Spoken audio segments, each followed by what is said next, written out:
But they, so I just try to check in the spirit. In this very short time we have, Just leave it down with it. Yeah, it's okay. what the Lord would have us share together. Just sitting there, praise the Lord, as I walked in here, and I perceive we should share a little bit about the heart of man. Praise the Lord. We share a little bit about the heart of man. Pendant que je réfléchissais à ce qu'on allait discuter ce soir, assis là en réfléchissant, j'ai eu à cœur qu'on devrait parler du cœur de l'homme. Hallelujah. Oh, glory, hallelujah.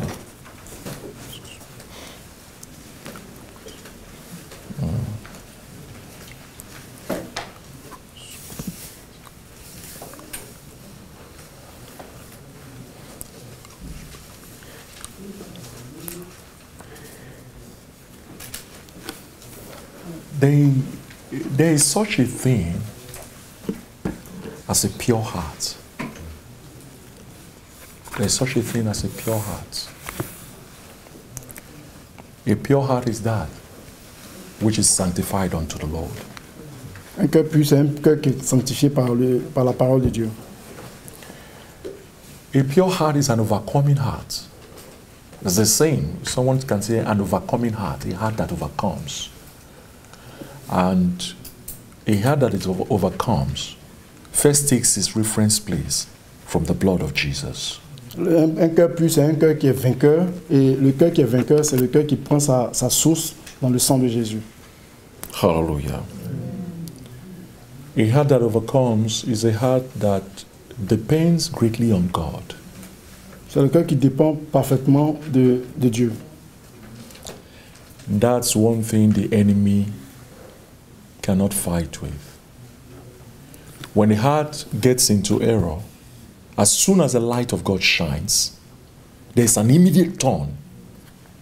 Praise the Lord. Quand le cœur va dans une mauvaise direction, dès que la lumière vient, ce cœur retourne à sa voie normale.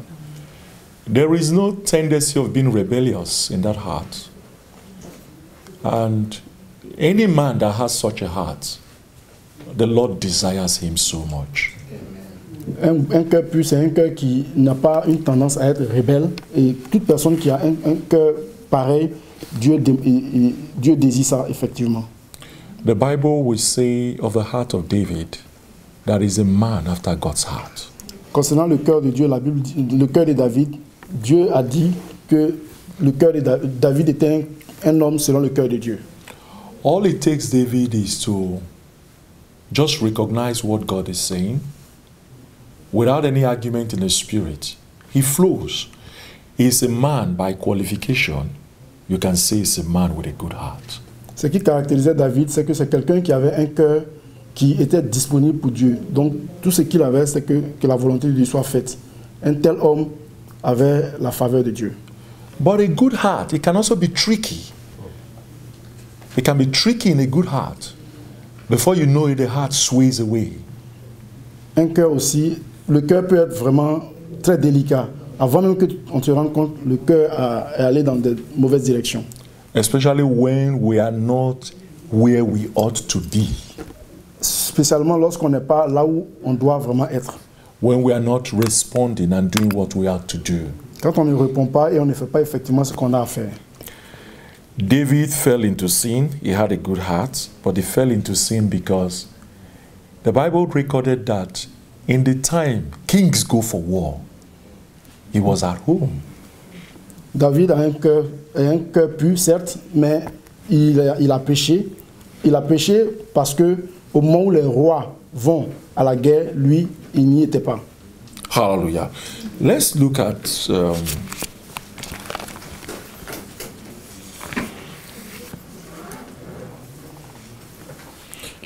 John chapter 3.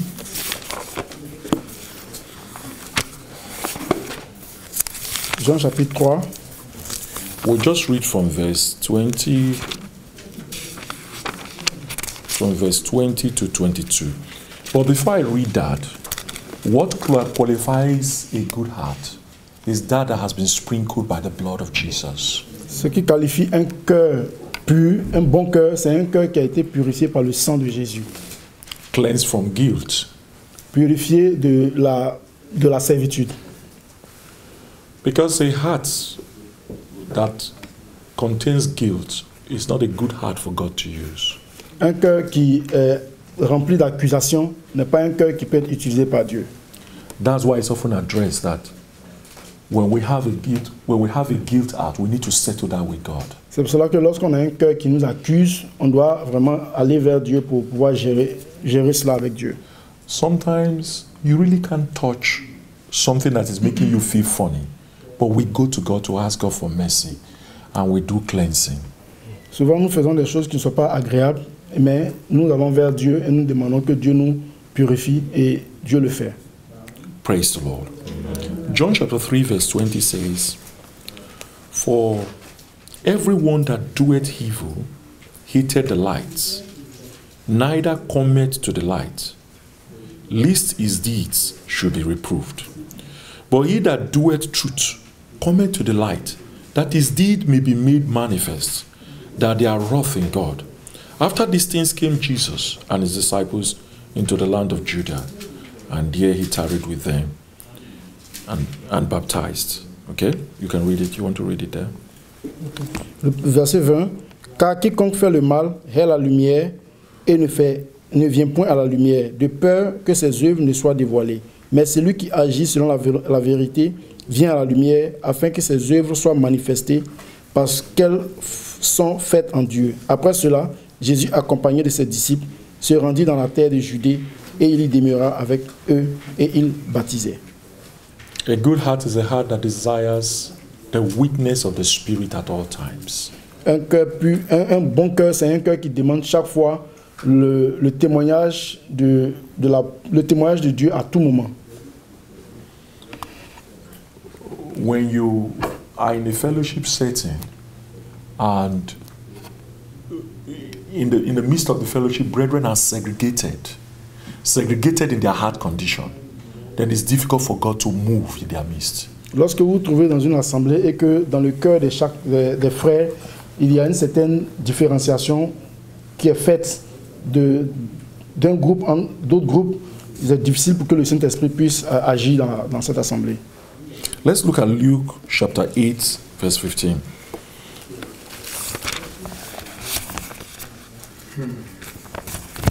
Luc chapitre 8, verset 15.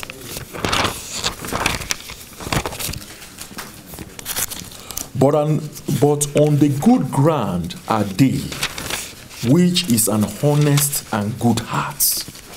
Because in reference to the parable of the sower, the heart condition is the reference point. Praise the Lord. That's where the seed of God's word is sown. The reason why we are not fruitful many times in our lives are the conditions of our hearts. Everybody have different heart condition. Praise the Lord. Amen. May we have a prepared heart at all times in the name of Jesus. En référence à la parabole du semeur, le cœur préparé, le cœur pur, ce cœur dans lequel la bonne sémence peut grandir. Que Dieu nous donne d'avoir un cœur disposé. In 1 Timothy chapter 1 verse 5, it says, "Now the end of the commandment is charity out of a pure heart, out of a good conscience, and of faith unfeigned." Charity out of a pure heart. Because they can be appeared to be love out of a fake heart. Nous devons avoir un cœur charitable, un cœur amour, un cœur pur. Parce qu'il peut avoir une apparence d'amour, mais qui n'est pas vraiment réelle selon le cœur. One of the requirements for the priesthood is that the high priest in the days of old must be said to be one who has a good heart towards God. Une chose qui était demandée au sacrificateur en l'ancien temps, c'est que celui qui doit être sacrificateur doit être disposé à avoir un bon cœur par rapport à Dieu. In this verse, in Timothy, 1 Timothy chapter 1 verse 5, he says, "Now The end of the commandment is charity out of a pure heart, and of a good conscience, and of faith unfeigned. What he's saying there is this.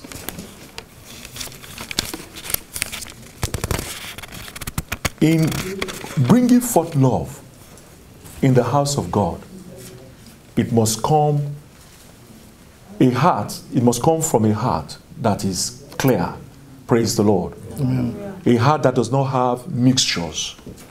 Why are we spending time to talk about heart conditions?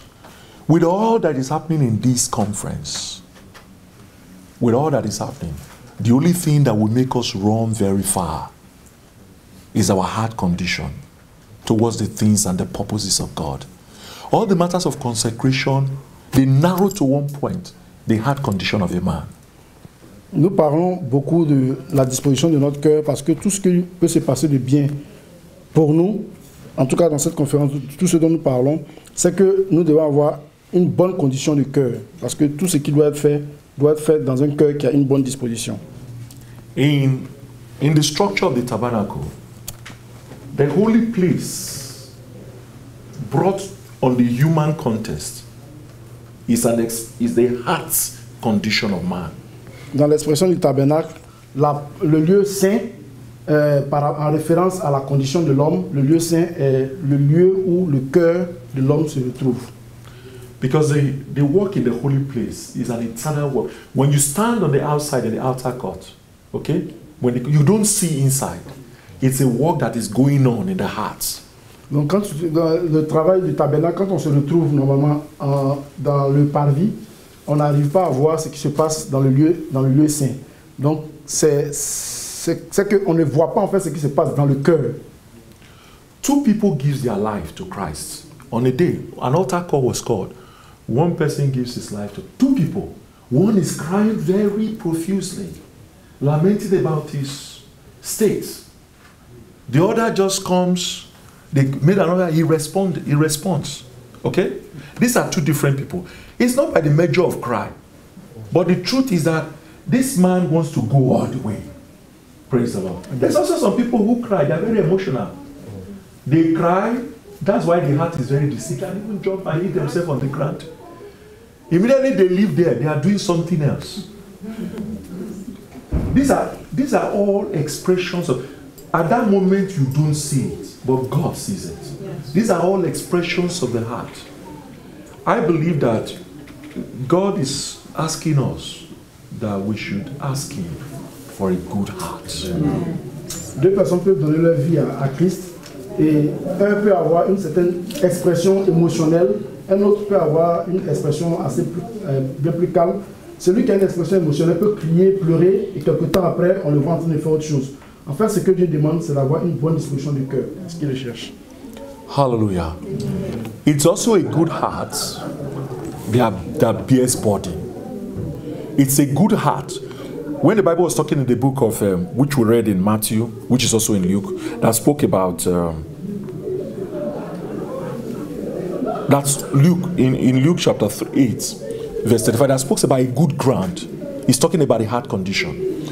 Now, that good ground that bears fruit, that is fruitful, is laid on the foundation of love. Quand on lisait dans le livre de Luc, en fait, la Bible parle de la bonne terre qui produit. Cette bonne terre, c'est la terre qui est dans les conditions que Dieu demande. There's a way our hearts can be so sanctified. When people offend us, we are not in so much contending with the people or quarreling with the people who offend us. We are more burdened with the state of the person who offended us. Souvent, lorsqu'on a une bonne condition de cœur, nous ne sommes pas souvent choqués par la manière dont quelqu'un nous offense, mais on est plutôt choqués par la vie de la personne qui nous offense. C'est ce qui nous intéresse en fait. Burden bearing must come from the heart. Avoir un cœur qui supporte, doit supporter en fait le fardeau des autres, doit venir vraiment d'une bonne condition de cœur. The high priest has what they call the ephod on his chest. le souverain sacrificateur a ce qu'on appelle l'éphod qui se trouve au niveau de la poitrine. The ephod on his chest is tied with a band to the curious gear. There's a gear they call curious gear. He ties it here. L'éphod sur la poitrine en fait est attaché avec une bande jusqu'au niveau de la ceinture. On the heart area here, the children of Israel, there's the 12 tribes of Israel is inscribed on the heart area here. Au niveau de la partie de la poitrine, les 12 tribus d'Israël ont leur nom écrit sur la poitrine. The string, there's a string that holds the breastplates and ties to the shoulder pieces. There's a shoulder pieces. You can go and read it, okay? It's in Exodus. It's tied to the shoulder pieces. So they are connected, the heart and the shoulder. Donc, en fait, vous pouvez bien le lire. La poitrine, enfin, les épaules et la poitrine sont connectées parce qu'il y a un string qui retient les vêtements qui sont au niveau de la poitrine jusqu'au niveau des épaules. These two coming together is the ephod. Donc, ce vêtement donc, qui est pris ensemble appelé l'éphod. It's laid on another background of blue. See, God is awesome. Everything he does and says, every sentence he makes, every is in the Bible. Okay? That's first the mystery that will hit you about God, that everything, no natural man can put that Bible together the way it is. Rien ne peut être mis de façon assemblée dans la parole de Dieu, telle que, en fait, de façon naturelle, que tout cela en fait est guidé par la sagesse de Dieu. So, all of these things I've said is laid on a cloth of blue, which speaks of love. Tout cela en fait est mis dans une couleur bleue, donc qui parle de l'amour. Without love, we can't bear burdens. Donc sans amour, on ne peut pas porter le fardeau des autres. If we attempt to want to bear burdens without love, it's a feigned burden. That is a fake one. Si on a tendance à vouloir porter le fardeau des autres sans l'amour, c'est trompeur.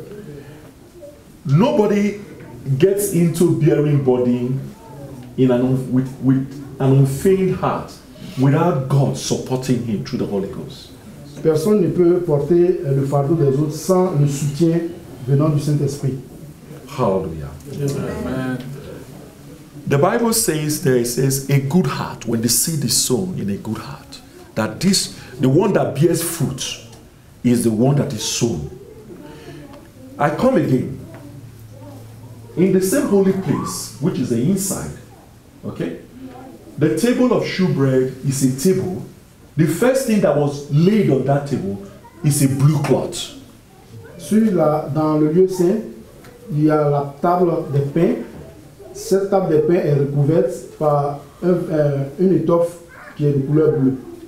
We can read it, but I don't know how much time we have. That's why I'm taking mine. How much time do we have? But maybe we'll just continue. Praise the Lord. Maybe we'll just put. So you have the table, and on top of that table is bread. Au-dessus de cette table, il y a des pains. We cannot be fruitful without a heart of love. On ne peut être fructueux sans un cœur d'amour. When we begin to show love one to another in the place of fellowship, we begin to have concern. We begin to be a relevant part of the other person. Quand on commence à montrer de l'amour dans la communion, on commence à s'identifier avec les autres personnes. A component of love must show a relevance to another person. You don't show love by yourself. On ne peut pas montrer l'amour de nous-mêmes, mais l'amour a de valeur par rapport à notre prochain. No matter how strong you are, no matter how big you are, no matter how knowledgeable you are, no matter how wealthy you are, no matter what anything you have, in expressing love, you need the connection with the other person. Quel que soit l'amour, quelle que soit la force, quelle que soit la beauté, quel que soit ce qu'on est, pour exprimer l'amour, on a besoin d'avoir la connexion avec autrui. Praise the Lord. Amen. May God give us a good heart. Que Dieu nous donne un bon cœur.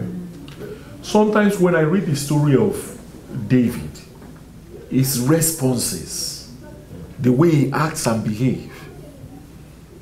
David was a man. Yeah, he was a king that had so much. He had the people not only respect him, they love him. Do you know what? When you love a king, that's the way David was. David était un homme qui était vraiment respecté. Non seulement les gens le respectaient, mais ils l'aimaient vraiment. They love him. And why do they love him that much? It's because of his heart's condition. Pourquoi les gens l'aimaient ainsi? C'est parce qu'il avait une bonne condition du cœur. The love for him is not only the people loving him, God loves him. Ce n'est pas seulement le peuple qui l'aimait, mais Dieu aussi l'aimait. Hallelujah. This was a man who went for war. I mean, who is being hunted by Saul. Okay? He says he was thirsty to drink water, isn't it? He said he was thirsty to drink water. And somebody broke the camp of the Philistines at the risk of his life. Yes. You know? That story is very interesting, isn't it? At the risk of his life, he broke the camp, just went and... In fact, they just passed through death by this slim string. And you see the kind of sacrifice they can offer for somebody like David. They were ready to risk their lives. And they brought the water to David. What did David do? And he was thirsty. Yes. What kind of heart does that man have? Donc David était quelqu'un qui avait un bon cœur. Et en fait, il y a quelqu'un qui allait... David avait soif et il y a un de ses serviteurs qui allait... qui a traversé tout le camp des Philistins pour aller chercher de l'eau. Il a envoyé à David. David qui avait soif, il n'a pas bu cette eau, il a versé l'eau. There were two things that can be said about that action. One of the things that can be said about that action is that he sanctifies God. Une chose qu'on peut dire, il y a deux choses dont on peut parler par rapport à l'action de David. La première des choses, c'est que David sanctifie Dieu. Which means he values God. Ça veut dire qu'il donne de la valeur à Dieu. The second thing that can be said about that is that he doesn't want to put a guilt upon himself. This man broke the camp of the Philistines. Broke the camp and brought water. Who am I? I don't want to use hard words like, who the hell am I? To drink this water at the risk of someone's life. They made a sacrifice for him. He returned the sacrifice as a son. Donc David, ce qui s'est passé, la deuxième chose, c'est qu'en fait, il n'a pas voulu prendre cette eau, boire cette eau au risque ou au péril de la vie de quelqu'un qui allait se mettre dans une condition difficile pour lui envoyer cette eau. Ce qu'il a fait, il a versé cette eau parce qu'il ne voulait pas être coupable de la vie risquée d'une personne. May our fellowship one with another in our local assemblies as we go back tomorrow be such level of interaction of love one with another. A relationship where we can offer sacrifices one with another. A relationship where we can bear burdens that are connected and brought forth by love. Nous devons, à notre retour dans nos différentes réunions, nous devons pouvoir nous mettre dans une position de pouvoir se soutenir les uns les autres dans l'amour. There is another man in scripture I want to highlight, and he is a very meek person. He also has so much love in his heart. Je vais soulever aussi un autre cas de quelqu'un dans la Bible qui avait un bon cœur. That's Moses. C'était Moïse. Moses is a very meek man. Meek means that somebody you can push so hard will still go ahead and do what you want for you. He still go ahead and do what you want for you. David était Moïse était plutôt quelqu'un qu'on pouvait pousser dans toute l'extrémité, mais il serait toujours disponible pour... There are certain similarities between these two personalities, Moses and David. There are certain things about them. When David offended God, his choices was on the table. Because of the knowledge of God he has in his heart, when God put the choices of punishment, he says it's better for me to fall. That God, anything you want to do to me. I do not want to fall in the hands. He's the one that wrote the book of Psalms. And he kept talking about the everlasting mercies of God. It's a heart that has understood God. He has a good heart. Hallelujah. Glory. Il y a une bonne similarité entre Moïse et David. David péchait contre Dieu. Il avait le choix. Dieu lui a donné le choix. Il avait un choix à faire. Et il a dit, Dieu, je préfère tomber dans ta main pour être puni plutôt que de tomber dans la main de mes ennemis.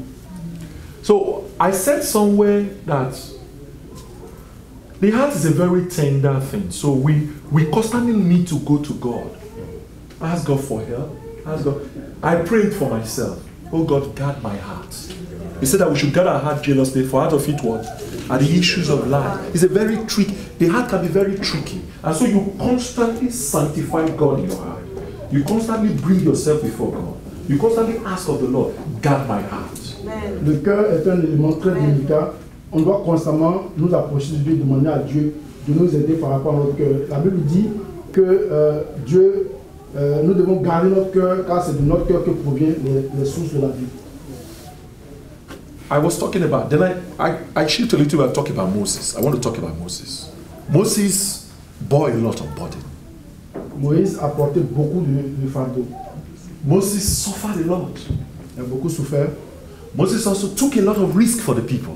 Il a pris beaucoup de risques pour le peuple. Moses also supplicated and intercede for the people. If there was a point that he said, God, instead of you to me, just wipe me away. Those are sacrifices of love. Moïse a beaucoup intercédé pour le peuple. À un certain moment, il a dit, mais Dieu, au lieu de faire tout ça au peuple, je préfère que toi-même tu m'élimines. But there was a time the Lord spoke to him. He should speak to the rock. Et il y a un moment donné, Dieu lui a dit qu'il doit parler au rocher. But the people he was leading, they have so pressurized him. Le peuple qu'il dirigeait était tellement en train de lui mettre la pression. Sometimes in fellowship, you may be a leader, or some kind of brethren can pressurize you almost beyond limits. Souvent, il y a des fois qui peuvent te And sometimes God does not have excuse for losing your guard. That's why He's God. The beautiful thing is that He does not have excuse for losing your guard. With all that Moses did, with all the great things that he did, because of the state of his heart, instead of speaking to the, what did he do? And God's governmental arm came. So you will not enter the land. Donc Moïse, à cause de la condition de son cœur, ce qui s'est passé, avec la pression qu'il avait du peuple, au lieu de parler au rocher, il a plutôt frappé le rocher.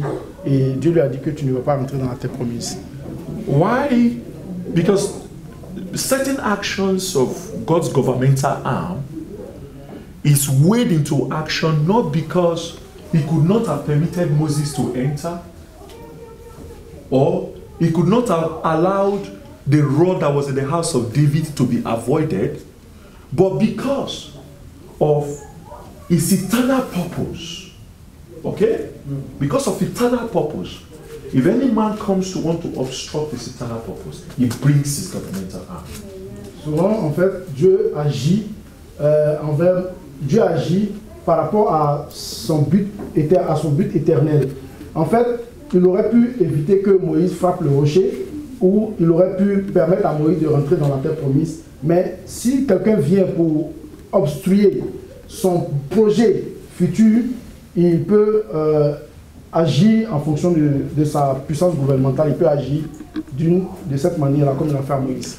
That's why it's a fearful thing to fall into the hands of the living God. C'est pour cela que c'est une chose terrible de tomber entre les mains du Dieu vivant. Praise the Lord.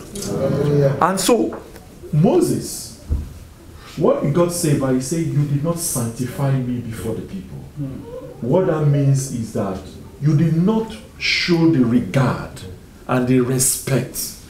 No matter how annoying it may be, no matter what anybody, if God gives a command, because God is lofty and mighty. Hallelujah. The Bible says He covers the entire universe. Ce qui s'est passé, c'est que Moïse n'a pas sanctifié Dieu. Quelle que soit notre valeur, quel que soit ce que nous pouvons faire, nous devons avoir à cœur de respecter le commandement de Dieu. It's as though in just a blink of a moment, Moses disregarded his consecration. C'est comme si, en un clin d'œil, Moïse a dénié la consécration qu'il avait en Dieu. What that brings us to know is that no matter the conditions, no matter the pressures, it may even be pressures we have at home with our spouses. It may even be pressures. There are certain things that are no-go area. The reason is because of consecration. Yes. Donc, quelle que soit la pression qu'on peut avoir dans nos familles, dans nos maisons, même de la part de nos époux, il y a une disponibilité, quelque chose que nous ne devons pas faire. Nous ne devons pas dénier la on ne doit pas dénier la consécration qu'on a en Dieu. Consecration is a compulsion that you bring upon yourself in a willing manner. La consécration, c'est quelque chose que tu te donnes volontairement par rapport à Dieu. It's you that bring it upon yourself. C'est toi qui envoies de façon volontaire, tu te donnes cette discipline par rapport à Dieu, cette consécration. Praise the Lord. Amen. Let me see whether we can read just a few more scripture, then we would pray.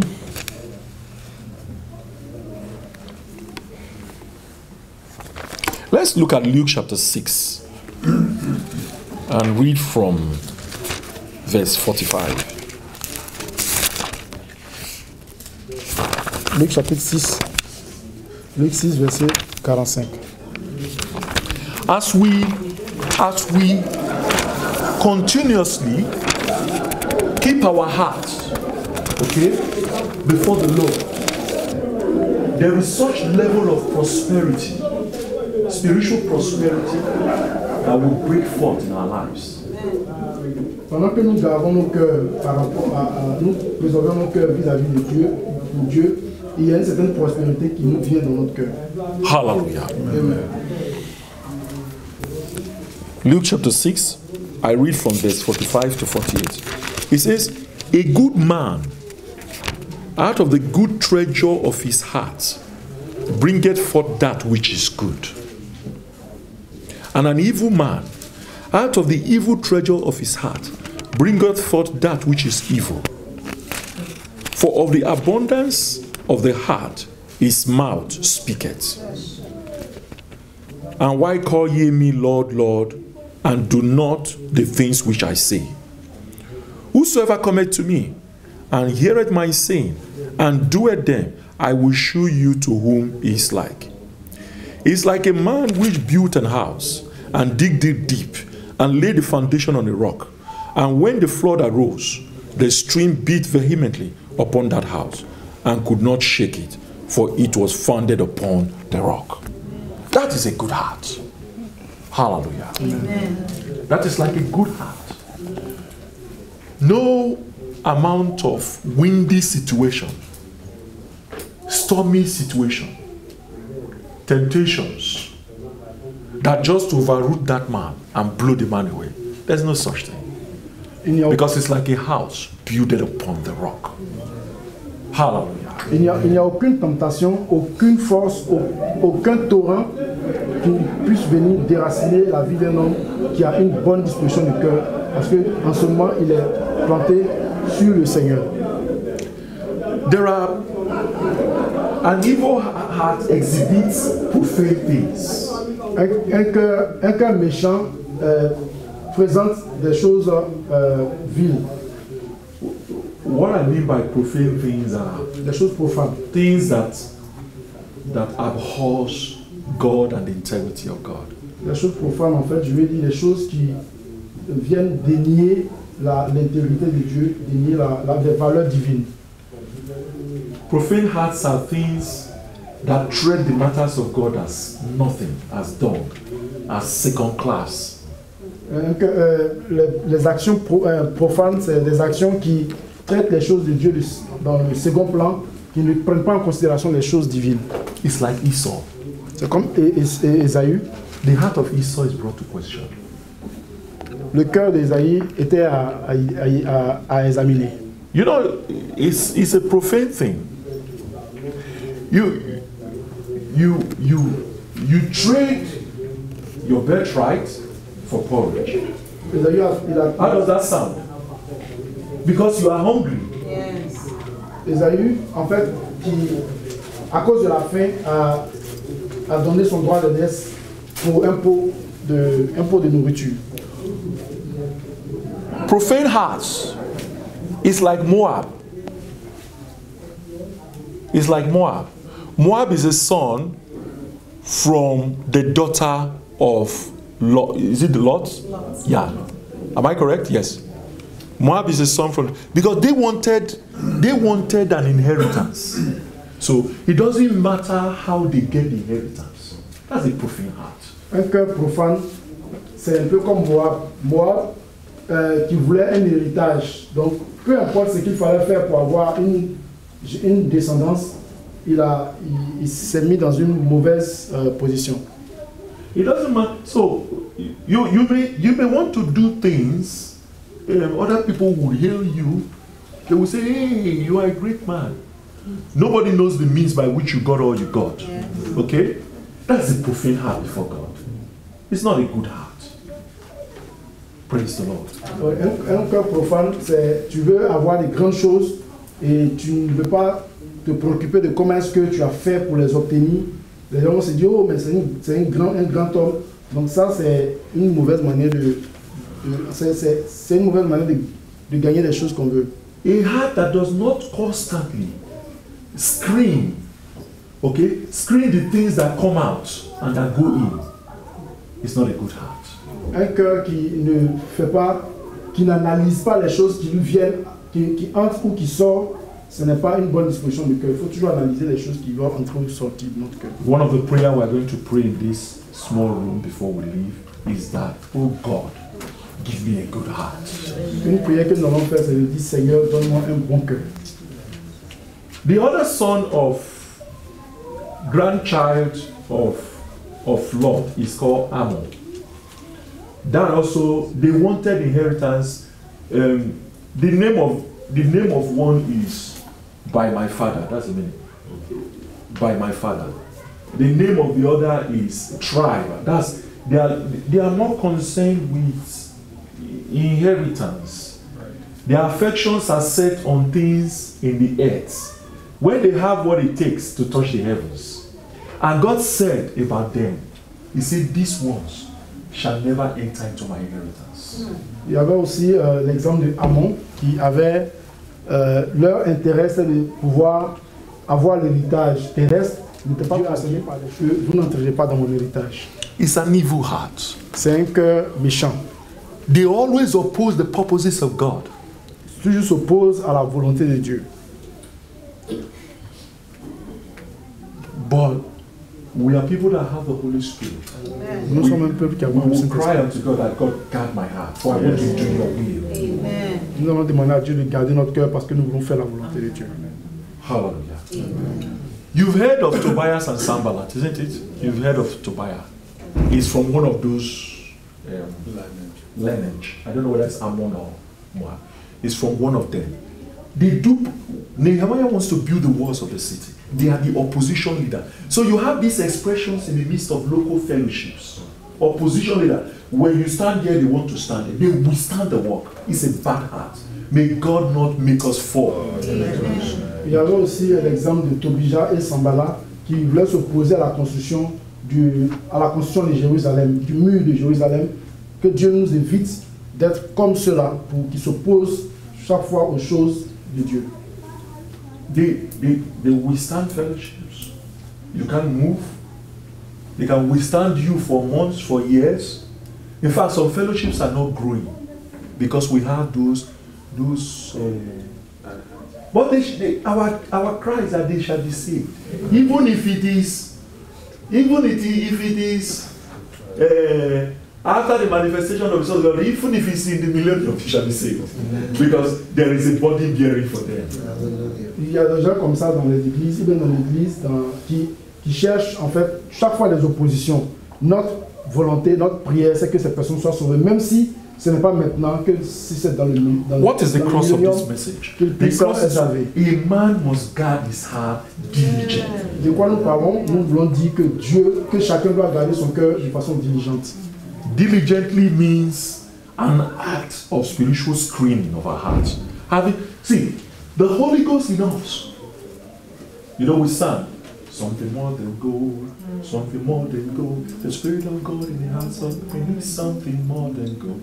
It has a spring effect. Now, on the breastplate of the high priest is two stones, very precious stones. They are called the Urim and the Thummim. Il y avait ce qu'on appelle l'Urim et le Thummim qui se trouvait dans la partie au niveau de l'éphod. Il y a une poche dans laquelle se trouvaient deux cailloux, l'Urim et le Thummim. The Urim is light. One of them is radiance of light. The other is truth. Hallelujah. Il y a un de ces cailloux qui représente la lumière et il y a un autre qui représente la vérité. When these two stones combine together in our heart, truth and the radiance of light, we can only have a good heart. Quand ces deux cailloux ont une certaine radiance dans notre cœur, tout ce qui peut passer, c'est que nous avons un bon cœur. You desire the truth in a matter, void of emotion, partiality. You have a heart to seek God in a matter, to know the mind of God. These are all the operations of the holy place. There is light. There is truth. A man that constantly does this, you separate yourself, not to be meddled into some kind of partiality. You know, the heart is very funny. A man from your tribe comes into somewhere and another person comes in. Even if the man, if you are not kept, very tricky. You just go and line up with the man from your tribe. The heart is very tricky. We must get to those levels of deliverance and allow the radiance of God, the truth, the Urim and the Thummim. Let the ministry of the Holy Ghost begin to do His work. Of screening, we shall guard our heart jealously. Amen. For out of it are the issues of life. Nous devons garder notre cœur de façon jalouse parce que le cœur est très délicat. Il y a des moments où le cœur va vouloir la partialité, mais nous devons chercher la lumière et la justice qui caractérisent en fait les deux cailloux qui se trouvent au niveau de l'éphod. Et nous devons garder notre cœur de façon jalouse parce que c'est de notre cœur que proviennent les sources de la vie. One of the last things I want to say, an evil heart does not believe God. Ce que je veux dire dernièrement, c'est qu'un cœur méchant ne croit pas en Dieu. Let's turn our Bibles to Hebrews. Allons voir dans Hébreux.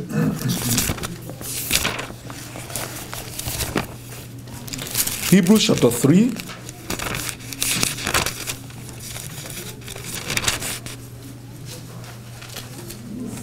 Hebrews chapter 3. Let's read from verse 12. Hébreux 3 à partir du verset 12. Take heed, brethren, lest there be in any of you an evil heart of unbelief in departing from the living God. But exhort one another daily, while it is called today, lest any of you be hardened through the deceitfulness of sin. For we are made partakers of Christ, if we hold the beginning of our confidence steadfast unto the end.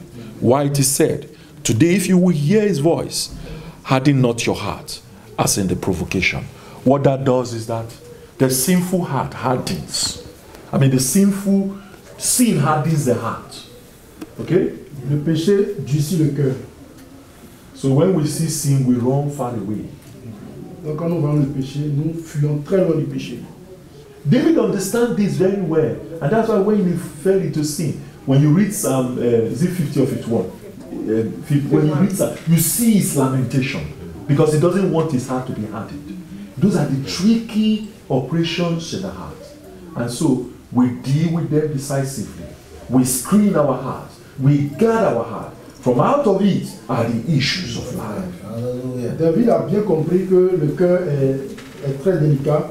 Quand il a péché dans le psaume 51, il est allé, il a prié, il a demandé pardon à Dieu quand on lit tout le psaume 51, parce qu'il a compris que c'est de son cœur que proviennent les sources de la vie.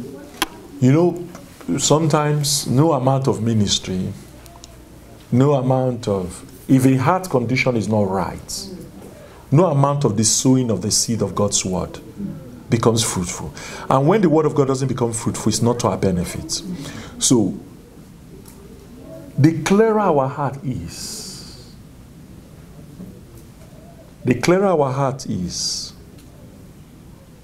When we read the parable of the sower, you see different heart conditions.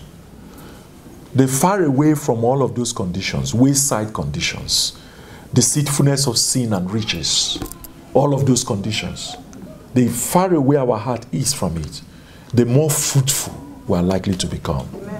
Aussi loin que nous éloignons notre cœur de tout ce qui est chose de la vie, quand on lit dans la parabole du semeur, pour voir les différentes sortes de terres que nous avions là-bas, le plus nous éloignons nos cœurs pour les disposer à Dieu, alors on peut avoir un cœur fructueux par rapport à la parole de Dieu qui est sémée dans notre cœur. Hallelujah. All through Scripture, there are a lot of different heart conditions. You know also the story, time will fail us to talk about the story of Eli's sons. Aussi, on n'aura pas suffisamment de temps pour parler même de l'histoire des enfants d'Élie. Time will fail us to talk about different kings in Israel. There are different heart conditions. On n'aura pas le temps de parler, on manquera de temps de parler de différents rois en Israël qui avaient beaucoup de différentes dispositions de cœur contraires à la volonté de Dieu. But our choice today is that we will guard our hearts. Mais que notre choix aujourd'hui, c'est que nous puissions garder nos cœurs. Let's stand on our feet to pray. Nous allons prier. It's a very short meeting, but I do believe we'll benefit a little. So we respond to God and ask God to help us to guard our hearts. Nous allons prier, demander à Dieu de garder notre cœur. We take advantage of the Spirit of God that we have received. We take advantage of the Spirit of God we have received. For the Spirit of God in the hearts of men is something more than gold. It's a song we sing.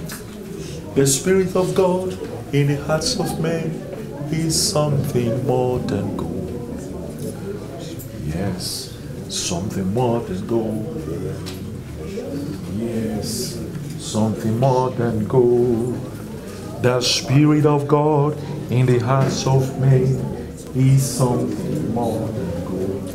More than gold, something more than gold. More than gold, something more than gold. Oh, the Spirit of God in the hearts of men is something more than gold. More than gold, something more than gold. More than gold, something more than gold. Oh, the Spirit of God in the hearts of men is something more than gold. Let us begin to present our hearts before the Lord and ask God to help us. Oh God, help my heart. Oh God, if there are thorns and thistles in my heart, let them be uprooted so that the seed of God's word will grow and become fruitful, that we might enjoy of the benefit of the growth of the word of God, the counsel of God. Father, grant me graces and understanding. Teach me that I might screen that which enters my heart, that I might screen, that I might reject. I receive grace to reject all that does not glorify your name. I receive grace to receive all that glorifies your name. I open my heart unto you, my Father. Oh, Rika Sorimo Shkalamante. Menderebo Sorebo Koshkoto Ribaha. Yererika Santa Tahasete Rikishkula. Mianda Ribolobo Koshoto Ribahaliska.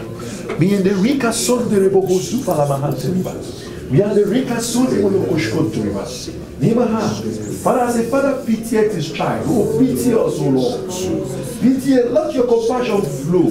Let your mercies that endure from everlasting to everlasting. Father, Lord, weed our heart of all things that does not bring glory to your name. That, O Lord, your will might be expressed in our lives. And indeed that we might be fruitful, O Lord. Father, do this for us in the name of Jesus. Rike sori mahasile maha. Yende repo roko sulabahale kushkaba. Yende rika zalabahanta plakushkotoriba. Yende rika soto nemohotoriba. Yende rika sulemoloboko shuba. Yende rako soto rebo roko shkotoba. Oh, Father, deliver me from the heart of pride.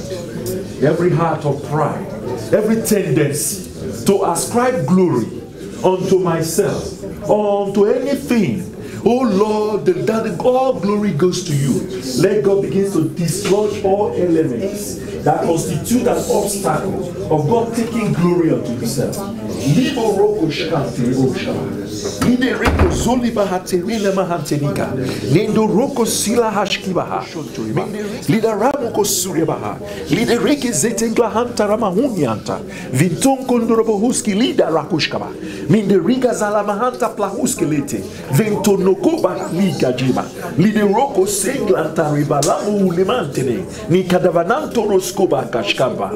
Oh, hallelujah.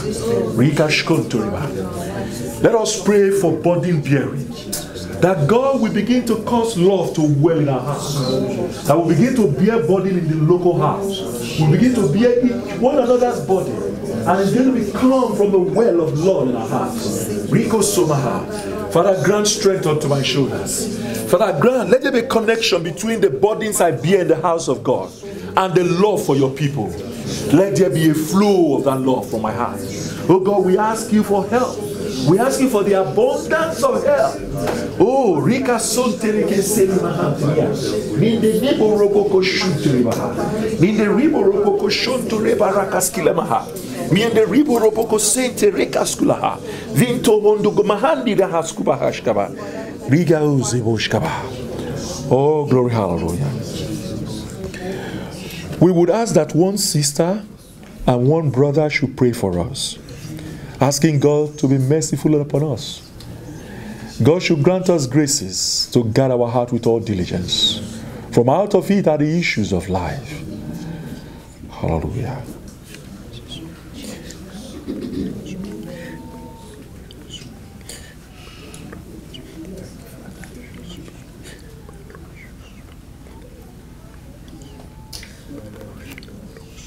Father, we give you praise for this meeting. We thank you for the time we have had in your presence, O Lord, and the times we continue to have in your presence, Father. We thank you, Father, for the word you say that go out of your mouth. It's not going to go in vain, O God. Hallelujah. But you say it will accomplish that which is being sent from, O God. We thank you, Father, Lord, for this word, Father, Lord, that you have given us today. Lord, it has fallen upon the good soil of our heart. Amen. Hallelujah. That it will bring forth fruit unto Hallelujah. in the name of Jesus. Amen. Father, we come presenting ourselves before you, O God, and we ask in the condition of our heart, in the area of our heart, that you will cause your righteousness to reign. Amen. And cause your truth to spring. Hallelujah. Father God, that you cause your life to swell up from within us. In the name of Jesus. Touching so many people, oh God. In the name of Jesus. Amen. Father, we come against the cankerworms that come to eat up your righteousness from our heart.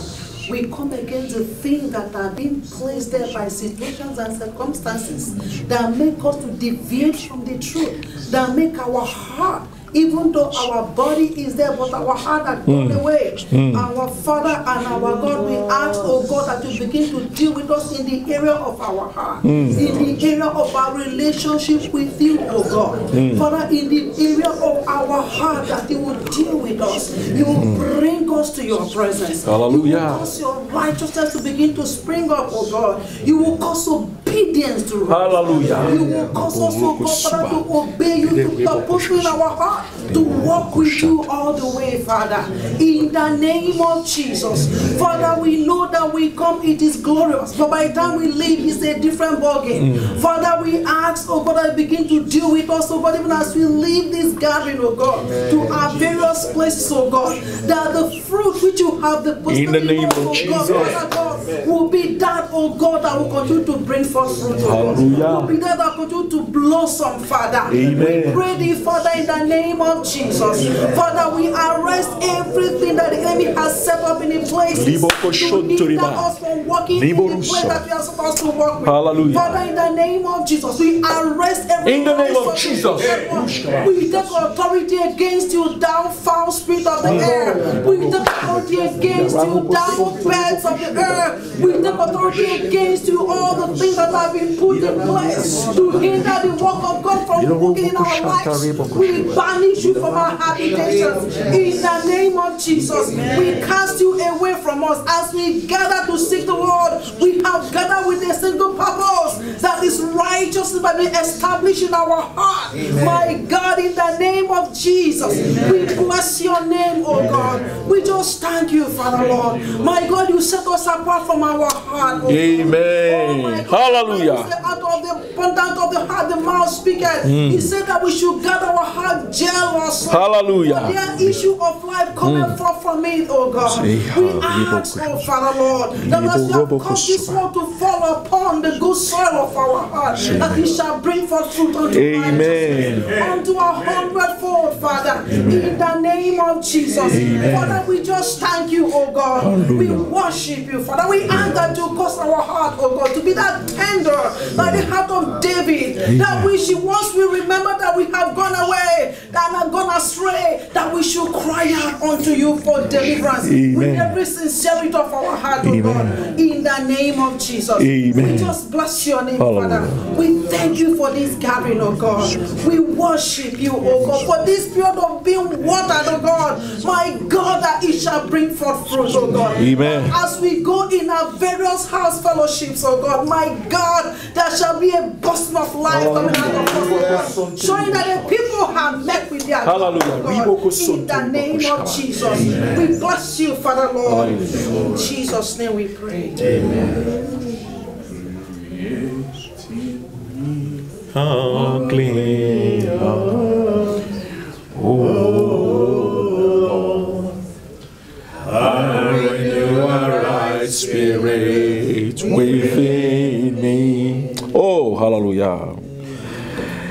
Create in me a clean heart, oh Lord. And renew a right spirit within me. Oh, yes, Lord. Not away from your presence, oh Lord.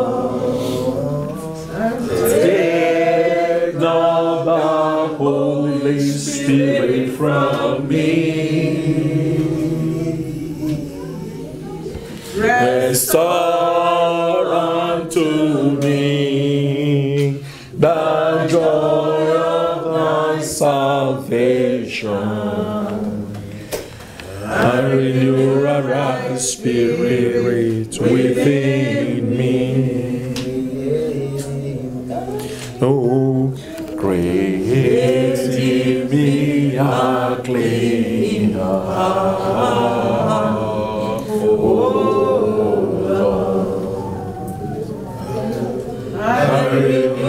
right spirit within me.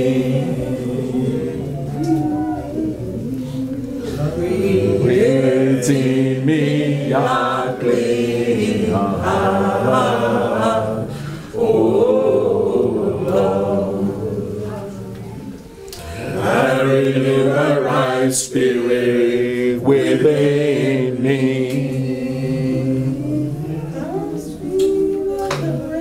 Cast me not away from your presence, O Lord. Take not thy Holy Spirit from me. Restore unto me, oh yes, Lord, the joy of your salvation, and renew a right spirit within me. Father, we thank you for today, O Lord. Where you have revealed our hearts to ourselves today, O Lord. And you have stated that this work we are is a work that is keyed into the state of our heart. And you make us to understand, to ask by thy words, to have this mind that is in Christ Jesus. The heart of Christ. Lord, we're asking you this hour to give us that heart. Hallelujah. That the Son had, that our brother had, oh Lord. The heart of Christ. Hallelujah. A pure heart that looks unto the Father. Hallelujah. That walks by the word. Amen. That depends by the leading of the Holy Spirit. Hallelujah. That is not quick to action. Amen. In the name of Jesus. The heart of forbearance. The heart of love. The heart, oh Lord, that forgives. Hallelujah. The heart that sacrifices itself for them that he loves. Hallelujah. A heart that is not quick to anger. That is not in gossip. That does not cast down. That does not, my God, tear apart. That do not gossip, my God. Hallelujah. A heart that loves. A heart that builds. That bear burden. That lifts up, oh Lord.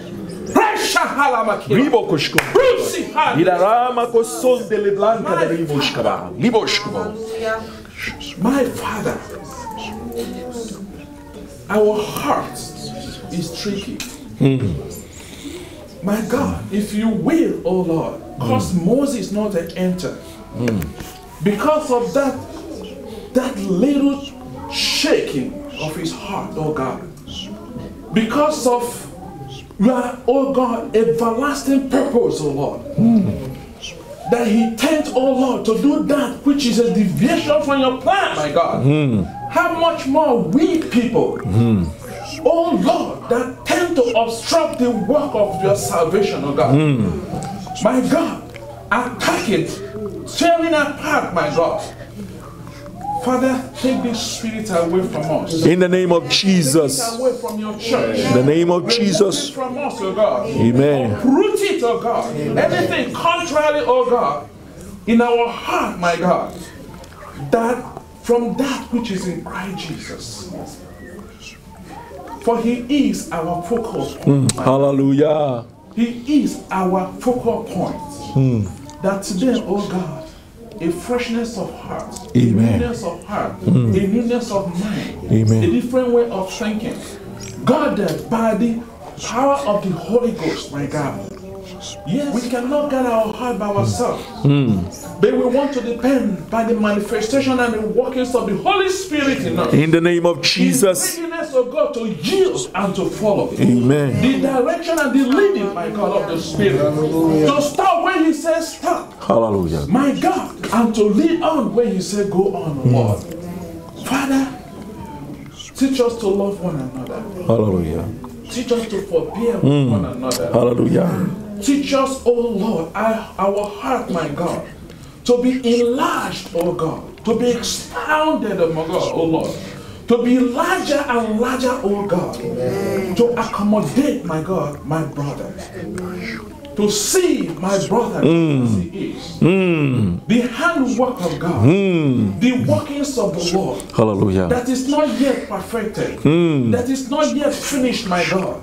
That I will see my brothers you are seeing. Hallelujah. In the name of Jesus. Amen. Thank you, Father. Hallelujah. That we will not leave this place, that we will not leave this convention, that we will not leave this fellowship, O Lord, of one another, O God, and go back to the vomit, O Lord. But we pray thee, Father, as we depart here, O Lord, that the old things, according to your word, let them pass away, my Father. Let them be gone. Let there be a newness of new man. Hallelujah. Amen. That will propel us, oh Lord. That will eject us, oh God, into that which your eternal purpose, Father. Amen. That at the end of God, we look back, I will say, that I see my Father do. Hallelujah. That I hear my Father. This is what I am doing. This is our heart cry today, oh God. Amen. We ask you, Lord, in the name of Jesus. Amen. Amen. Amen. Praise the Lord. Hallelujah. Hallelujah.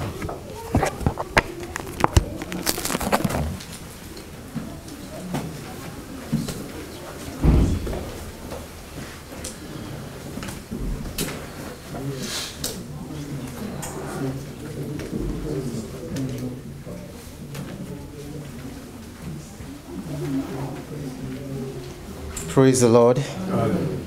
I want to thank God for this session once again. It's been a beautiful time in God's presence. And we thank God for the things that He continued to speak to our hearts. And we just thank God for our brother who the Lord is using to express these things to us. And it's our prayer that when we leave here, we shall not falter in the name of Jesus. Amen. Amen. Praise the Lord. So in light of what has been shared today, just wanted, I don't know if anybody has any questions that our brother can throw more light on. If there are any questions, any areas that you want us to discuss further. I have a question. Okay, basically not relating to what we discussed today, but what we spoke about yesterday when Brother Sam was sharing in Matthew chapter 24, where the Lord mentioned verse 14. He said, "This gospel of the kingdom will be preached to all the worlds, and then that will be the end." He explained that the timing of the end of this age is not governed by the situation that will come on earth. That based on the scripture, it is these situations, war and all those bad things are the beginning of sorrow. But the end is determined by the propagation of this gospel into the nations. Then comes the end. So the gospel propagation is the clock that we have to look to apprehend that we are at the end of the age. My question is relating to this gospel. I want you to bring some more light on this gospel. What is the characteristic of that gospel, so that we can see clearly what are those characteristics. Okay, sometimes Jesus was expressing concern, or like, for example, the children was coming to him, and the disciple prevent the children to come to him, and he said, don't prevent them coming to me, because the kingdom of God is like those children. So there are some areas like that where you say the kingdom of God is this, the kingdom of God is this. Is it those characteristics that he was explaining which we can relate to the kingdom of God, or do we have some other characteristic that he can bring out for us to understand that kingdom of God? Can you say that in French, so that your question? Oui. Ok. In French. Ma question en fait est relative à Matthieu chapitre 24, le verset 14. Il est écrit: cette bonne nouvelle du royaume sera prêchée dans le monde entier pour servir de témoignage à toutes les nations, alors viendra la fin. Dans la prédication d'hier, le frère Sam avait expliqué qu'il fallait voir la fin du monde ou la fin des temps, pas par rapport aux événements malheureux comme les guerres, les tremblements de terre qui allaient se passer, parce que ces événements-là, selon les Écritures, ne seraient que le début, le commencement des troubles, le commencement des douleurs. Mais nous devons regarder la fin du monde comme étant déterminée par la prédication de cette bonne nouvelle du royaume. est-ce qu'il peut nous donner quelques caractéristiques de la bonne nouvelle du royaume, de ce royaume-là? Qu'est-ce qui caractérise en fait la bonne nouvelle du royaume? C'est en fait ce que je veux avoir comme un peu d'explication. Merci. Okay. Praise the Lord.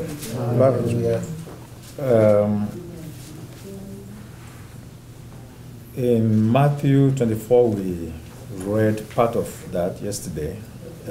Verse 6 says, "You shall hear of wars and rumors of wars. See that ye be not troubled. For all these things must come to pass, but the end is not yet." 7. "Nation shall rise against nation, and kingdom against kingdom. And there shall be famines and pestilences and earthquakes in diverse places." Verse 8. "All these are the beginning of sorrows." And then in verse 14. "And this gospel of the kingdom shall be preached in all the world for a witness unto all nations, and then shall the end come." In Matthew chapter 3, I want to just make one or two categorical statements. Je vais faire deux explications catégoriques en Matthieu chapitre 2. Matthew chapter 3, verse 2. Matthieu chapitre 3, le verset 2.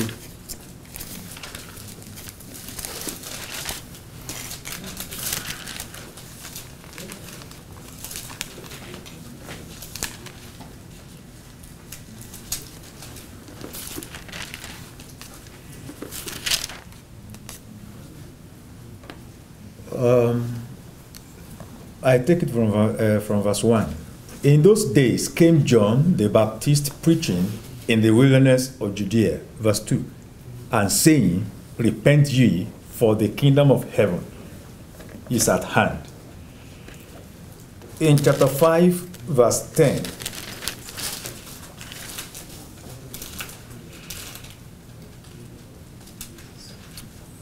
chapter 5, verse 10, "Blessed are they which are persecuted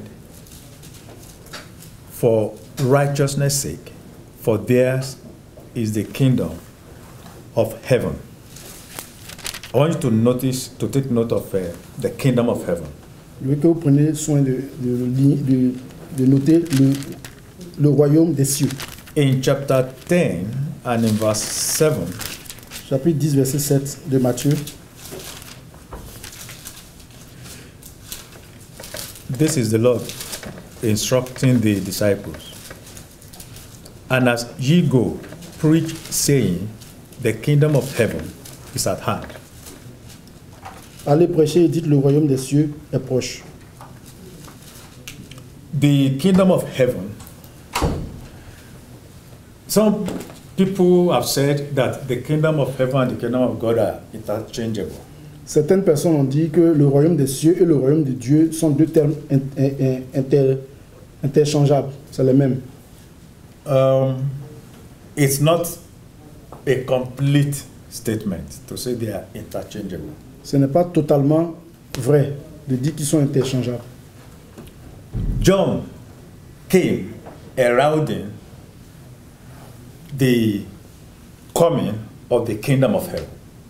Jean est venu et il a exposé qu'il y a le royaume de Dieu, le royaume des cieux. Jesus sent out his disciples Jésus a envoyé ses disciples to announce pour annoncer. that the kingdom of heaven is at hand. Jésus a envoyé ses disciples pour annoncer que le royaume des cieux est proche. So, in the Gospels, you hear about the kingdom of heaven. Dans l'évangile, on entend parler du royaume des cieux.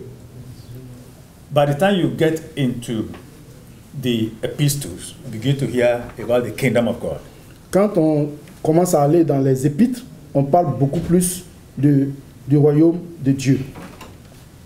And the reason is because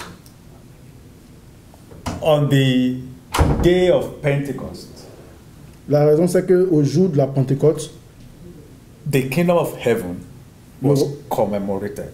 Le royaume des cieux a été commémoré. The kingdom of heaven was battered on the day of Pentecost.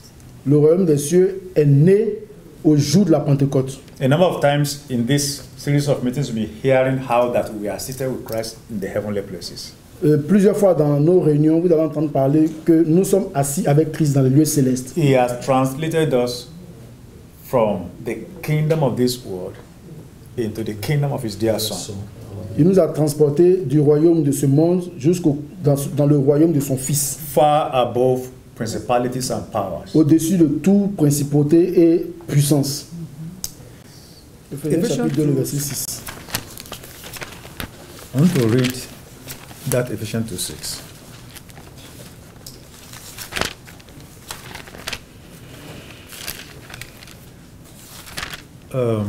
It says,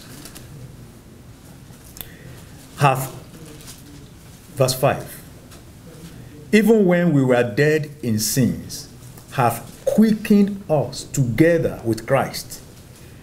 Verse 6, and have raised us up together and made us sit together where? In heavenly places in Christ Jesus. Nous qui étions morts par nos offenses, nous a rendus à la vie avec Christ. Il nous a ressuscités ensemble et nous a fait asseoir ensemble dans les lieux célestes en Jésus-Christ. The sphere of operation of the church is in the heavenly places. La sphère d'opération de l'Église se trouve dans les lieux célestes. The church is an heavenly people. L'Église est un peuple céleste. The realm of operation of the church is in the realities of the heavens. Le règne d'opération de l'Église se trouve dans les réalités célestes. So, the church in its infancy is called the kingdom of heaven. Donc, en fait, l'Église, de façon empathique, l'Église, pour ainsi parler, est appelée le royaume céleste. So, after the day of Pentecost, you don't hear the disciples preaching about the kingdom of heaven. Après le jour de la Pentecôte, vous n'entendrez pas les disciples prêcher, les apôtres prêcher du royaume céleste. Because the kingdom of heaven has come. Parce que le royaume des cieux est venu. What we now expect is the kingdom of God. Ce qu'on espère maintenant, c'est le royaume de Dieu. The kingdom of God is the kingdom of heaven in its maturity. Le royaume de Dieu, c'est le royaume céleste dans sa maturité. When Melchizedek met Abraham, or Abraham met Melchizedek, quand Melchisedec a croisé Abraham, ou Abraham a croisé Melchisedec, Melchizedek addressed Abraham as the servant of the Most High God. Melchisedec a dit à Abraham, a reconnu Abraham comme étant le serviteur de Dieu Tout-Puissant.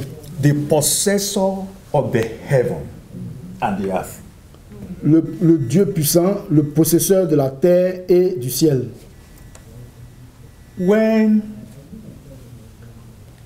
Abraham was still in the land of Ur, quand Abraham était toujours dans la terre de Hor, he was relating to God as the possessor of heaven.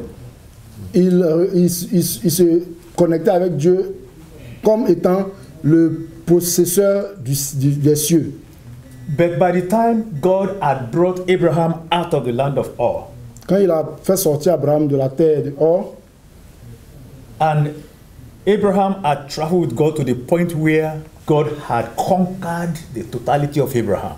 Et Abraham est arrivé à un certain stade où Dieu l'avait conquis totalement, Abraham lui-même. That means God had been able to colonize a planet. Cela veut dire en fait que Dieu a été capable de coloniser une planète. The soul of Abraham was as a planet. L'âme d'Abraham était comme une planète. Before God colonized that planet, God was the possessor of heaven. He was there. Avant que Dieu colonise cette planète d'Abraham, Dieu était déjà le possesseur du ciel. Il était déjà dans les cieux. But by which time God had taken totality of the possession of Abraham, spirit, soul, body, God no longer was the possessor of heaven, but the possessor of heaven and earth. Quand Dieu a possédé totalement Abraham, il n'était plus seulement le possesseur du ciel, mais il était aussi le possesseur du ciel et de la terre. When a man gets born again, Quand quelqu'un naît de nouveau, God is the possessor of heaven, Dieu est le the heavens of possesseur. the man. Dieu est donc le possesseur du ciel de cette personne. God wanting to be not only the possessor of the heaven, but of the heaven and the earth. Dieu ne veut pas être seulement le possesseur du ciel de cette personne, mais il veut aussi être le possesseur du ciel et de la terre de cette personne. That means God has conquered the spirit of the man, but wants to conquer the soul of the man. Cela signifie que Dieu a conquis l'esprit de cette personne, mais aussi il veut conquérir son âme. Jesus said, where 2 or 3 are gathered together in my name, there in their midst I am. Jésus a dit, là où 2 ou 3 sont rassemblés à mon nom, je suis au milieu d'eux. In my name is not in the name of Jesus, in that saying, in the name of Jesus. But the name of Jesus is speaking about the nature of Jesus. En mon nom, ici, comme il le dit, ce n'est pas en fait le nom de Jésus tel qu'il est dit, The mais character c'est plutôt le caractère de Jésus. of Jesus. Le caractère de Jésus. So if there is one who has the nature of Christ, the second person has the nature of Christ, Si quelqu'un a, then they are la gathered in nature- his name. si quelqu'un a la nature de Jésus et qu'un autre a la nature de Jésus, alors ceux qui sont réunis au nom de Jésus. So, this one in the nature of Christ, this one in the nature of Christ, Christ in their midst is the kingdom of heaven. Donc celui-là est la nature de Christ, l'autre est la nature de Christ. Christ étant au milieu d'eux, c'est le royaume céleste. So that kingdom of heaven is now advancing as another coming. As another coming. Another coming. Donc The kingdom of heaven is expanding. ce royaume des cieux-là est donc en train de s'élargir chaque fois que quelqu'un vient à Christ, un autre vient, un autre vient, un autre vient. If you look at Daniel chapter 2, I think we stumbled on it last night. Si vous regardez Daniel chapitre 2, je pense That qu'on a parlé de stone ça that was hier. caught without a hand. Cette pierre qui a été lâchée par la main de That prophecy d'aucune main. said that stone is a kingdom. Donc cette prophétie dit que cette pierre-là était un royaume. It starts as a stone Yeah. caught without a hand, Il a commencé comme une pierre qui a été lâchée sans la main d'aucune personne, but that it filled the whole earth. mais cette pierre a rempli toute la terre. So when it's a stone that was caught without a hand, it's the kingdom of heaven. Donc quand c'est une pierre qui a été lâchée sans la main d'aucune personne, c'est le royaume céleste. By the time that stone has filled the whole earth, it has become the kingdom of God. Donc quand cette pierre a donc rempli toute la terre, c'est devenu donc le royaume de Dieu. So the church, the church of the living God is the kingdom of heaven while it is still maturing. Donc l'église est appelée le royaume des cieux quand il est encore en train d'aller vers la maturité. By the time it has come to full maturity, Quand il atteint la pleine maturité, that is the kingdom of God. ça c'est maintenant le royaume de Dieu. And by that time, Et en ce moment-là, the kingdom of this world will be swallowed up. en ce moment-là, le royaume de ce monde sera englouti. So in Romans 14:17, Paul said, the kingdom of God is righteousness. Dans Romains chapitre, It is Romains chapitre, 14:17. ok, dans Romains chapitre 14, le verset 17, il est dit que le royaume, I hope it's Romans 14:17. Yes, it should be 14:17. Romains 14, verset 17, il dit que For the kingdom of God is not meat and drink. car le royaume des That cieux, phrase, meat and drink, is not the food we had this afternoon, donc, or the drink we drank this afternoon. It's talking about the rituals, the priestly rituals, offerings and sacrifices. The kingdom of God is not the offerings and priestly sacrifices, but it is a righteousness. and joy and peace and joy in the Holy Ghost.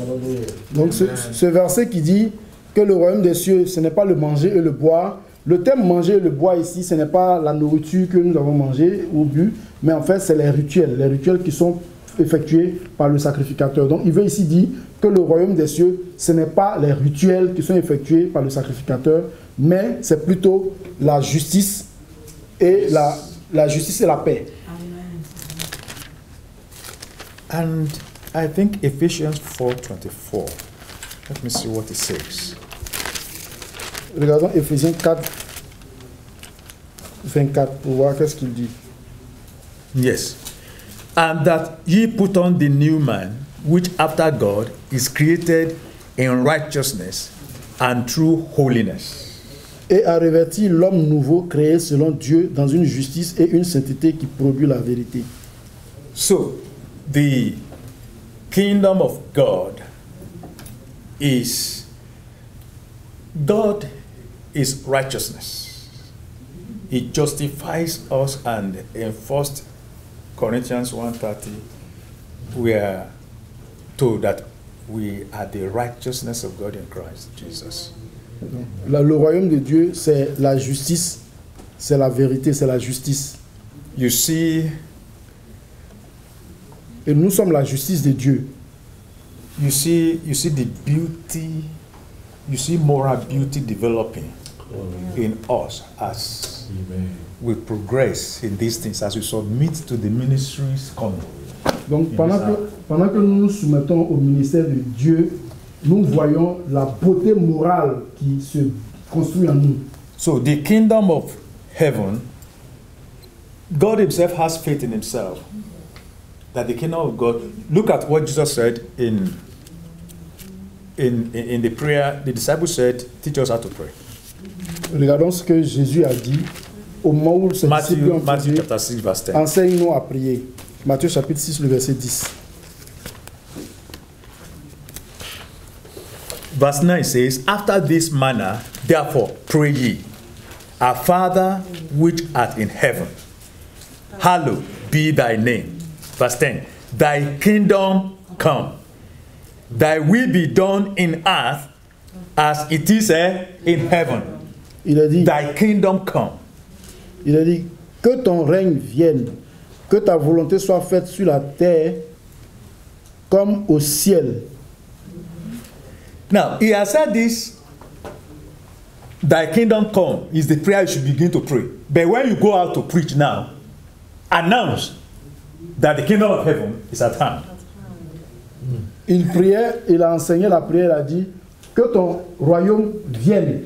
Mais quand il a dit à ses disciples, allez pour enseigner, il dit, quand vous allez enseigner, dites que le royaume des cieux est proche. Okay, you want Le royaume des cieux. add to it or Yeah, no. question? That was my thought when thinking when we were talking about that. What's our responsibility as a church in bringing the kingdom of heaven, being helping the church mature to reach the kingdom of God. What's our responsibility here? And do we have an input into that as a Christian? Do we have to go and make and work for the growth, the maturity? All that is happening this way is all part of it.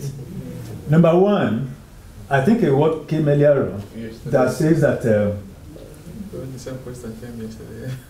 Even you said something yesterday night in that direction. That you see, God is doing a work in us, and then is equally at the same time using us to reach out to other people. Hallelujah. You understand? So, but then, before God can reach out to the man there, he must conquer us first. Amen. So he's conquering us, and through us, he's conquering. Hallelujah. So he goes forth on that white horse, conquering and conquering. Donc ici, c'est de ça qu'on parlait un peu hier. L'action que Dieu fait, c'est qu'il vient nous conquérir, et puis au moment où il nous conquiert, il nous demande d'aller vers d'autres personnes. Et donc, pendant qu'il travaille à nous conquérir, il travaille au travers de nous pour conquérir d'autres personnes. So you can see the mind of God has been revealed by Christ in this Matthew 6:10. Thy kingdom come, thy will be done. The character of the kingdom of God is that his will is done. In heaven, no contention. Yes. So where there is contention is here. So let your will be done. So by the time the will of God 100% is done on earth, then that is the expression of the kingdom of God. Donc, en fait, ici, dans la prière qui est mentionnée ici, c'est que d'abord, dans les cieux, il n'y a pas de difficulté pour la volonté de Dieu d'être établie, parce que c'est déjà fait, mais sur la terre, on a besoin que la volonté de Dieu soit établie, et c'est là notre prière. Une fois que cette volonté est établie sur la terre, ainsi donc, le royaume de Dieu aura été établi. So the medium of God accomplishing his kingdom on the earth is the church. Hallelujah. Pour Dieu, l'action par laquelle, ou le canal par lequel Dieu accomplit son royaume sur la terre, c'est à travers l'Église. So have I done some little... Est-ce que... No, it's you. You asked Greg. Yes, that is a part of my question. Okay. That the answer, a part of it is like the kingdom of God and the kingdom of heaven. That also It's like was, what is I've answered. What is the kingdom of God? Yeah. Now You have the issue answered. now it's how does it? What's the characteristic of this gospel? Because he said the gospel Of the kingdom. of the kingdom. So that gospel was a characteristic of it. Even Because part of it has been said. Yeah, part of it has been, yeah. Okay, let me also make one statement to capture that. I would say the gospel of the kingdom is the gospel that matures the church. Is the gospel of sonship, Yes. bringing men into sonship. Okay. Okay, I start getting you now. Donc, en fait, l'évangile cet évangile du royaume, c'est l'évangile qui met en phase ou qui met en lumière le fait d'amener les personnes à la maturité du Fils. Voilà. C'est ça le royaume. C'est l'évangile qui amène les personnes à venir à la maturité du Fils. Even though Romans 8 is very... À la position de l'héritage du Fils. C'est-à-dire, faire la sonship, c'est prendre possession de l'héritage directement, c'est-à-dire l'héritage étant à droite, c'est-à-dire arriver à la maturité telle que tu peux réclamer ton héritage, ou alors, je comprends un peu. Okay. Another question as well is it when we get to that sonship, is it that we are acquiring our inheritance? Is it linked to that? Je pose une question, c'est ça? Yeah, is it linked to the... C'est peut-être la traduction que je n'ai pas compris. Oui. Je veux Ah, ok. savoir si ça veut dire prendre possession de l'héritage, c'est-à-dire sonship. Est-ce que ça veut plutôt dire prendre possession de l'héritage en fait, c'est comme la maison t'appartient. Je prends un exemple. La maison t'appartient. Tu es le fils, la maison t'appartient. Tu prends possession de la maison quand tu es mature. Si le père est là, en fait, dans la réalité. C'est quand tu es mature, quand tu as 18 ans, tu dis voilà ton héritage. Est-ce que quand il dit sonship, c'est pas prendre possession de l'héritage plutôt? En fait, je veux comprendre, c'est pas que je t'ai demandé en fait. Okay. Bon, for the sake of our brethren, Yeah, as well, we need to... Yeah, the question, okay, it was like when I give the interpretation to say that we take full possession, the kingdom is to take the position of sonship. That's the gospel that brings us to take possession of the sonship. It was asking if that's also is meaning, or is it meaning that entering into our inheritance? Because the son, when you get to the sonship, you get to the maturity, you have now the inheritance. Is it that? Yeah. Can we explain it like that as well? You are taking us to something else. I want to look a little bit about that this evening, but we may not go too deep because of time. But let me just say one statement also. at least to provoke us to go and make other studies or further studies. Now, making it to sonship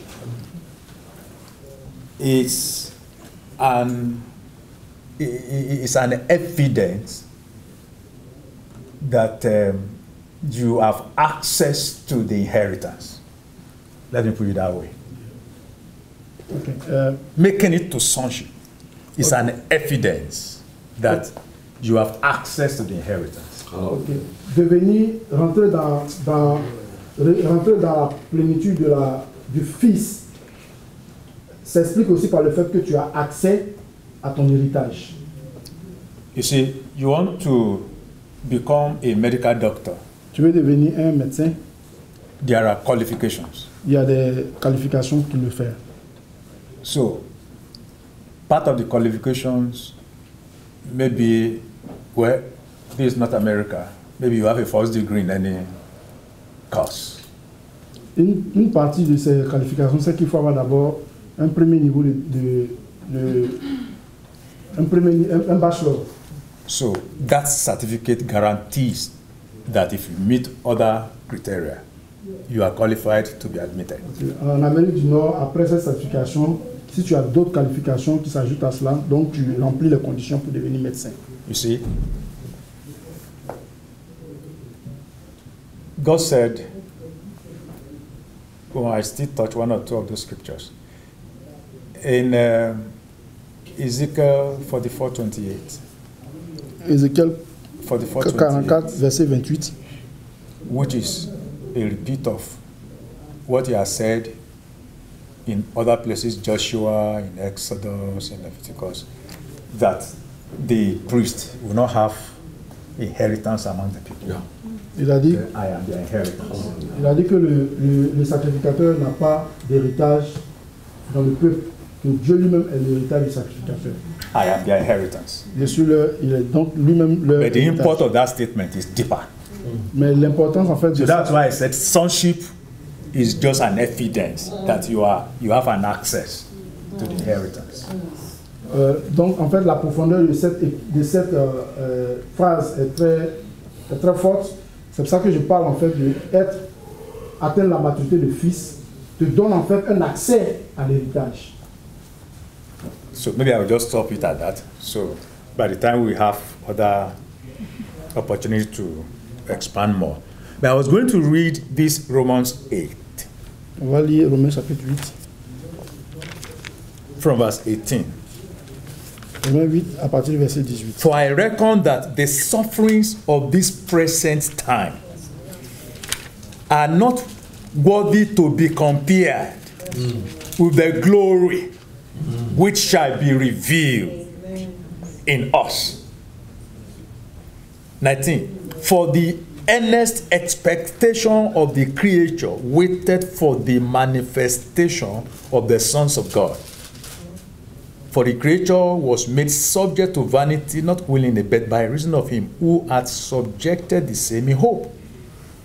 Because the creature itself also shall be delivered from the bondage of corruption into the glorious liberty of the children of God.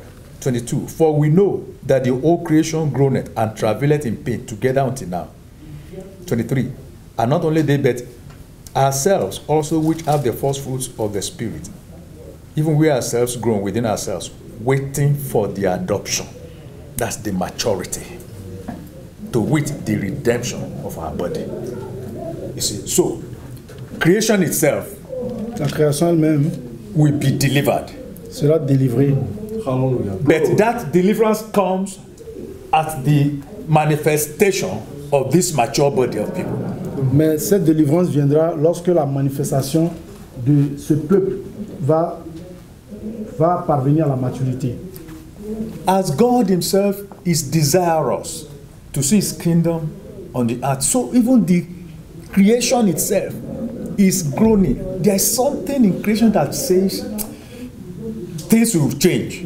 Même la création elle-même se dit qu'il y a quelque chose qui doit venir, il doit y avoir un changement. Hallelujah. And one visible sign that the creation will see that the time has come is the appearance of the mature people. Et donc, You know, that overcome, I mean, that appear on this earth. Et donc, une manifestation qui permettra à la nature de savoir que le moment est venu pour la maturité, c'est lorsque les fils vont parvenir à cette maturité. You know, Jesus Christ said a parable, even though it was one in relation to the natural Israel, the other one in relation to the nations. But you can take an inference from that. He said, when you see the fig tree begin to put up leaves, and the trees, then know.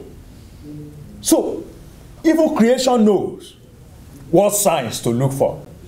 The fig tree relates to the natural Israel. But the truth is that the church of God's purpose is also putting on leaves. It's showing forth. The beauty is coming small.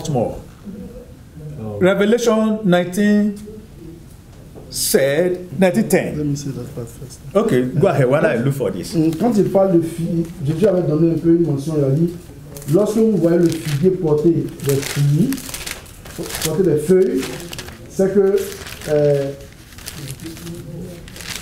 l'été approche. Donc, cela montre en fait que la nature elle-même, à partir de certains signes qui se passent dans la nature, ils savent qu'il y a une époque qui doit arriver. C'est vrai que le figuier, en fait, cette parabole a une référence par rapport à Israël naturel, mais il y a deux points que je veux aussi soulever.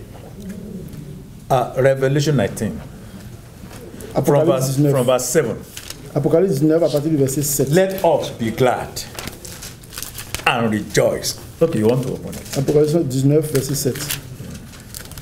19, I'm reading from verse 7. À partir du verset 7. 19. Let us be glad and rejoice and give honor to him. For the marriage of the Lamb is come, and his wife hath made herself ready. Verse 8. And to her was granted that she should be arrayed in fine linen, clean and white.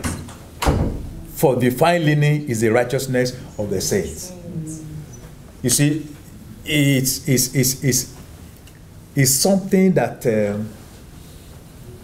our brother was speaking in the morning when he quoted that scripture, that by two immutable things in which it is impossible for God to lie, these things are going to happen. Amen. And they are beginning to happen. They are beginning to show forth. You see, the way ministries have been going shows that even the hearts of God's people is calling for something to make us perfect, bring us to the level where God is able to. You see, when scientists want to go and conquer a planet, they put a lot of things to it, and when they get in there and they set their foot on it's an accomplishment. Now, this is a planet, the church and humanity is a planet that God wants to conquer.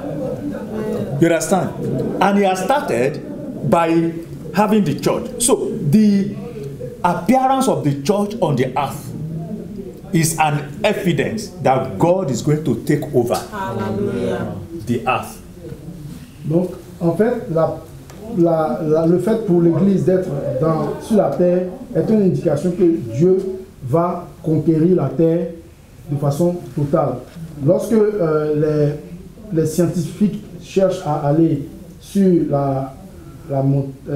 dans les airs, ils font beaucoup de recherches et beaucoup d'investissements. Et dès qu'ils arrivent, pour eux, ils ont conquis cette terre. Donc, je fais la symbolique par rapport à l'Église qui est apparue sur la terre. Donc, Dieu est prêt à conquérir la terre.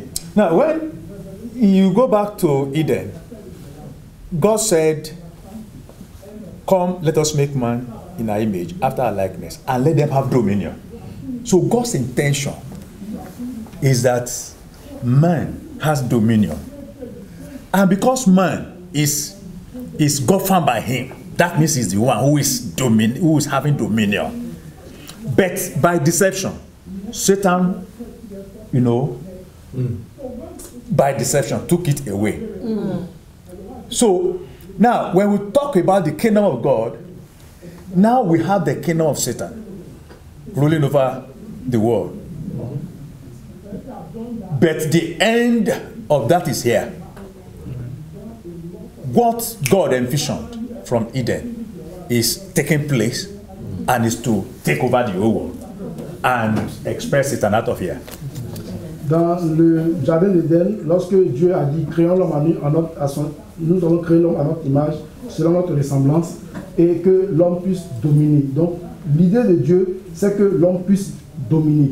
Et puisque l'homme est fait à la création, à l'image de Dieu, le fait pour l'homme de dominer, c'est que c'est Dieu qui est en train de dominer. Et le diable est venu pour pervertir cette action.